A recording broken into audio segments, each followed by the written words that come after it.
Everybody on the count of three say, "Welcome to Christmas Carols with the Chesters." Okay. 1, 2, 3. Welcome to Christmas Carols with the Chesters. Dashing through the snow in a one-horse open sleigh.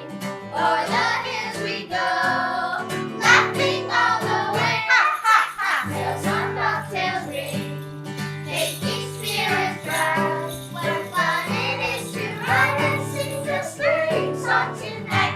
Oh, jingle bells, jingle all the way. Oh, what fun it is to ride in a one-horse open sleigh. Hey, jingle bells, jingle all the way. Oh, what fun it is to ride in a one-horse open sleigh. A day or two ago, I thought I'd take a ride, And soon this very bride was standing by my side. The horse was leading and late, misfortune seemed his life.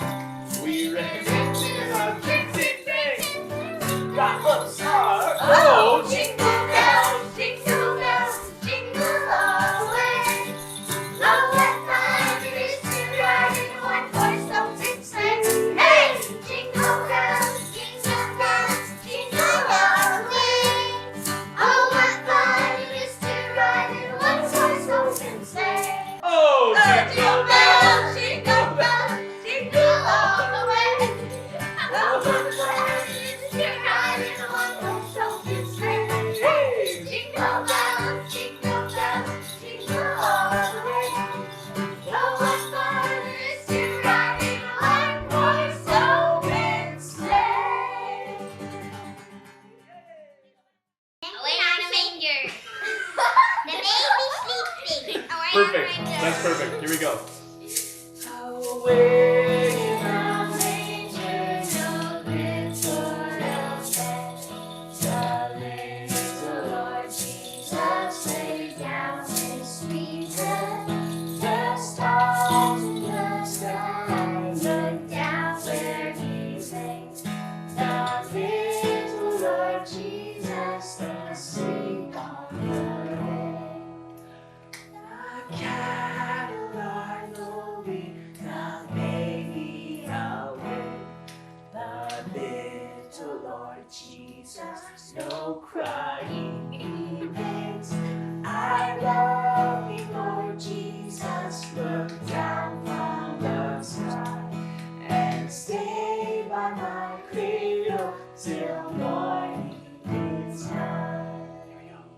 Be Near me, Lord Jesus, I ask thee to stay close by me forever and love me, I pray. Bless all the dear children in thy tender care and fit us for heaven to live with thee there. I need a decorative height. Maybe on my heat. Thank you very much. Call Vogue right now. Strike a Here pose. we go. Oh. Christmas tree, oh Christmas tree, how lovely are your branches. Oh. Christmas tree, oh Christmas tree, how lovely are your branches. In beauty green, we'll always grow through summer sun and winter snow. Oh, Christmas tree, oh, Christmas tree, how lovely are your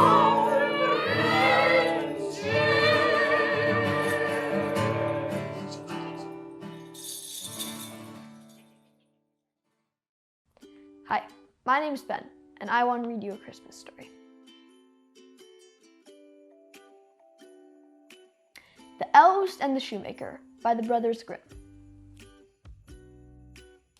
There was once a shoemaker who worked very hard and was very honest, but still could not earn enough to live upon. And at last, when all he had in the world was gone, saved just leather to make one pair of shoes. Then he cut the leather out, all ready to make them up the next day, meaning to rise early in the morning to his work. His conscience was clear, and his heart was light amidst his troubles. So he went peaceably to bed and left all his cares to heaven, and soon fell asleep. In the morning, after he had said his prayers, he sat himself down in his work, and to his great wonder, there stood the shoes, all ready and made, upon the table. The good man knew not what to say or think about such an odd happening. He looked at the workmanship. There was not one false stitch in the whole job. It was all so neat and true, it was quite a masterpiece. The same day, a customer came in, and the shoes suited him so well that he willingly paid a price much higher than usual for them, and the poor shoemaker, with the money, was able to buy leather enough to make 2 more.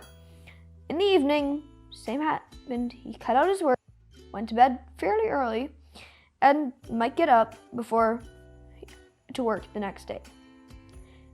But all he was saved the trouble when he got up in the morning, and the work was ready at his hands. Soon in came the buyers, who paid handsomely for the goods, and so he bought enough leather for 4 more pairs. Cut out the work again overnight and found it done in the morning, just as before. And it was so went on for quite some time. When got ready in the evening, there was always done by daybreak, and the good man soon became thriving and very well off. In the evening, about Christmas time, he and his wife were sitting over the fire chatting together. He said, I'd like to sit up and watch tonight. Then we may see who come and does my work for me. His wife liked this thought, so they left the light burning and hid themselves in the corner of the room, behind a curtain that was hung up there, and watched what would happen. Very soon, as soon as it was midnight, there came 2 little naked dwarfs.